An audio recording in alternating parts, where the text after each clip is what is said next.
আপনারা জানেন যে ব্যাপকভাবে কারচুপির মাধ্যমে ডাকসু নির্বাচন তারা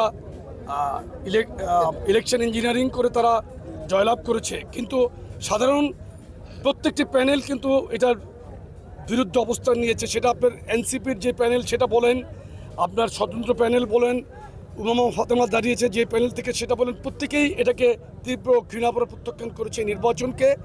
আমরা মনে করি ভিসি এবং প্রক্টর জামাতিকরণের মাধ্যমে এই পুরো নির্বাচনকে কলুষিত করেছে। 5 আগস্টের পরে বাংলাদেশের এই নির্বাচনে সারা বাংলাদেশের মানুষ তাকিয়েছিল।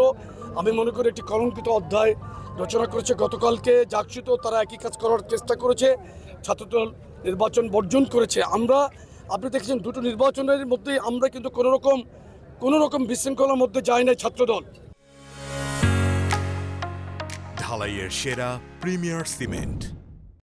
আমরা জনগণকে নিয়ে এগিয়ে যেতে চাই।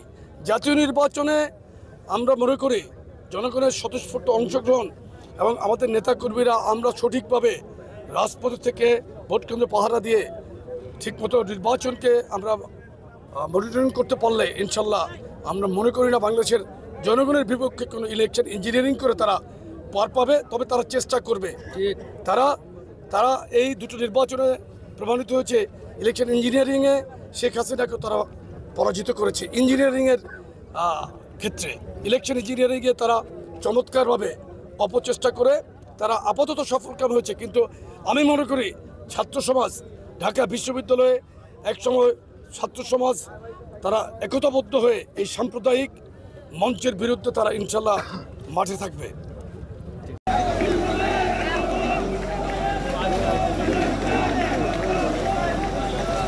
জাতীয়তাবাদী যুবদল জেলা কর্তৃক আজকের এই পরিপূর্ণ দর্শনদার জলাবদ্ধতা পরিচিত কাজে যারা সহযোগিতা করছেন, বিশেষ করে ইলেকট্রনিক মিডিয়া, প্রিন্ট মিডিয়া, প্রশাসনের সকল স্তরে কর্মকর্তা এবং নরবাজার ব্যবসায়ীবৃন্দকে সহযোগিতা করার জন্য আন্তরিক শুভেচ্ছা কৃষক জেলা যুবদলের পক্ষ থেকে আন্তরিক শুভেচ্ছা অভিনন্দন জানানো হচ্ছে।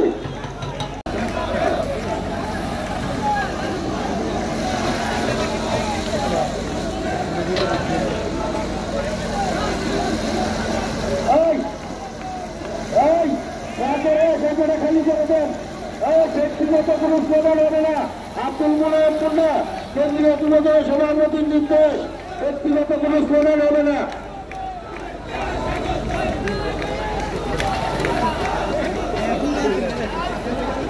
ব্যক্তিগত কোনো স্লোগান হবে না।